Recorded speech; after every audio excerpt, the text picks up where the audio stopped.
ide dan peluang usaha kerajinan dari bahan limbah berbentuk bangun datar. Seorang wirausahawan harus dapat memanfaatkan peluang usaha secara sistematis, dimulai dari analisis sumber-sumber peluang usaha secara luas. Persiapan yang dapat kalian lakukan dalam menganalisis peluang usaha adalah sebagai berikut. A. Meneliti berapa luas usaha yang akan dipilih. B. Bentuk usaha apa yang akan dipilih. C. Jenis usaha apa yang akan ditekuni. D. Informasi usaha apa yang akan diterima.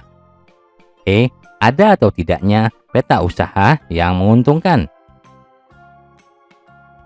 Terdapat beberapa cara atau metode dalam melakukan pemetaan potensi usaha, baik secara kuantitatif maupun kualitatif. Salah satunya dengan menggunakan analisis SWOT. Analisis SWOT adalah suatu kajian terhadap lingkungan internal dan eksternal perusahaan. Analisis SWOT digunakan untuk mengetahui langkah-langkah yang perlu dilakukan dalam pengembangan usaha produk kerajinan sebagai alat penyusun strategi. Analisis SWOT didasarkan pada logika untuk memaksimalkan kekuatan dan peluang yang secara bersama dapat mengatasi kelemahan dan ancaman.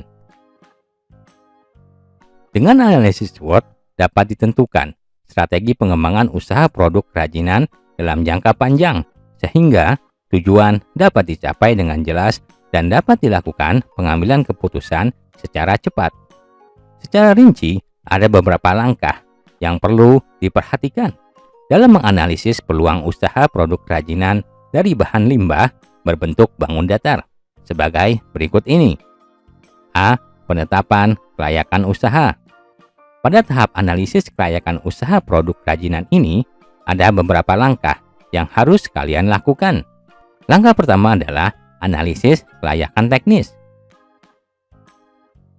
Dalam melaksanakan analisis kelayakan teknis, perlu diperhatikan berbagai macam teknis pembuatan karya kerajinan.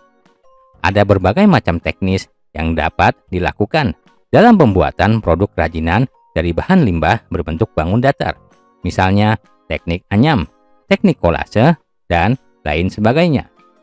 Teknik pembuatan karya kerajinan tersebut harus dianalisis untuk memutuskan jenis usaha kerajinan yang tepat dan memenuhi kebutuhan.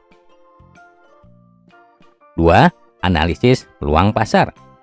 Apabila ingin mendirikan usaha kerajinan dari bahan limbah berbentuk bangun datar, kalian harus mengetahui informasi tentang pasar, karena tujuan usaha ini untuk memenuhi permintaan pasar.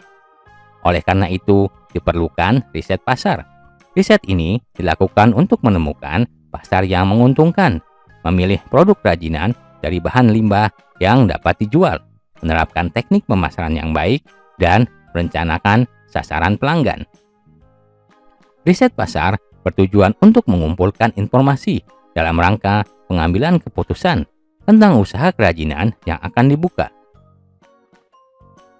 3. Menentukan segmen pasar. Langkah ketiga ini terkait dengan perkiraan konsumen potensial dari produk kerajinan yang sudah ditetapkan. Langkah ini juga bertujuan untuk mengetahui pembeli tiap-tiap segmen pasar saat ini dan yang akan datang. Salah satu cara untuk mendapatkan informasi ini adalah dengan memilih agen untuk menguji pasar. 4. Sumber informasi pasar. Informasi pasar digunakan untuk mengevaluasi peluang pasar masa sekarang dan yang akan datang dari usaha produk kerajinan tersebut. Dua pendekatan untuk memperoleh informasi tersebut dilakukan dengan mengadakan penelitian secara spesifik untuk mengumpulkan data primer dan menemukan data-data relevan yang berasal dari lembaga seperti Badan Pusat Statistik, Kantor Dinas Pariwisata dan Perindustrian, maupun Biro Penelitian yang disebut dengan data sekunder. 5. Uji coba menjual. Uji coba pasar cenderung menjadi teknik riset utama untuk mengurangi resiko pada usaha produk kerajinan dan menilai keberhasilannya. Metode yang digunakan dalam uji coba pasar antara lain pameran perdagangan, menjual pada sejumlah konsumen terbatas, dan menggunakan uji coba pasar di mana penerimaan calon pembeli bisa diamati dan dianalisis lebih dekat. Uji coba pasar juga memberikan kemungkinan peluang dalam pemasaran, distribusi, dan pelayanan.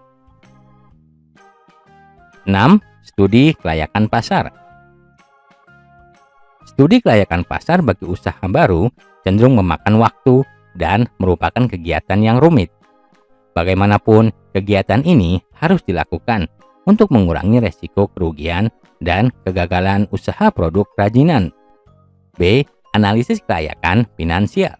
Analisis kelayakan finansial merupakan landasan untuk menentukan sumber daya finansial yang diperlukan untuk tingkat kegiatan tertentu dan laba yang bisa diharapkan.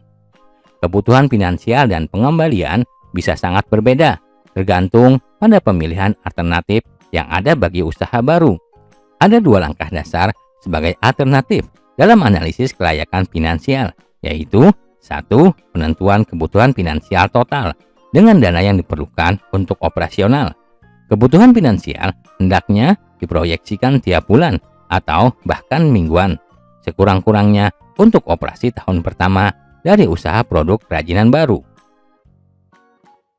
Selanjutnya, diperlukan juga proyeksi kebutuhan keuangan untuk 3-5 tahun yang akan datang. 2. Penentuan sumber daya finansial yang tersedia. Langkah kedua dalam analisis kelayakan finansial ini adalah proyeksi sumber daya finansial yang tersedia dan dana-dana yang akan dihasilkan dalam operasi perusahaan. Dalam menentukan sumber daya finansial potensial yang tersedia, harus dibedakan sumber finansial jangka pendek, menengah, dan jangka panjang. C. Membedakan persaingan. Semua usaha produk kerajinan akan menghadapi persaingan, baik persaingan langsung, yaitu dari produk kerajinan yang sejenis, maupun dengan produk perusahaan kerajinan lain pada pasar yang sama. Analisis persaingan ini sangat penting dalam rangka pengembangan dan keberlanjutan usaha produk kerajinan yang dikembangkan.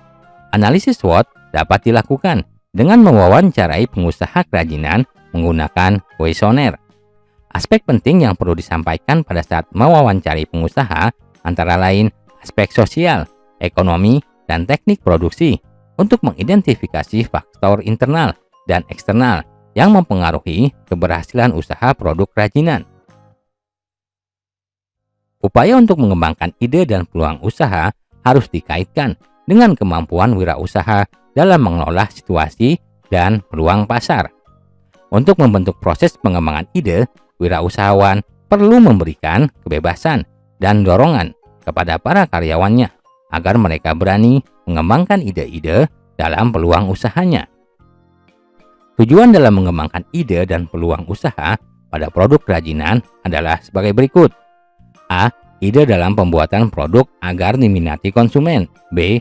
Ide dalam pembuatan produk agar dapat memenangkan persaingan. C. Ide dalam pembuatan dan pendayagunaan sumber-sumber produksi. D. Ide yang dapat mencegah kebosanan konsumen di dalam pembelian dan penggunaan produk. E. Ide dalam pembuatan desain, model, corak, warna produk agar disenangi konsumen.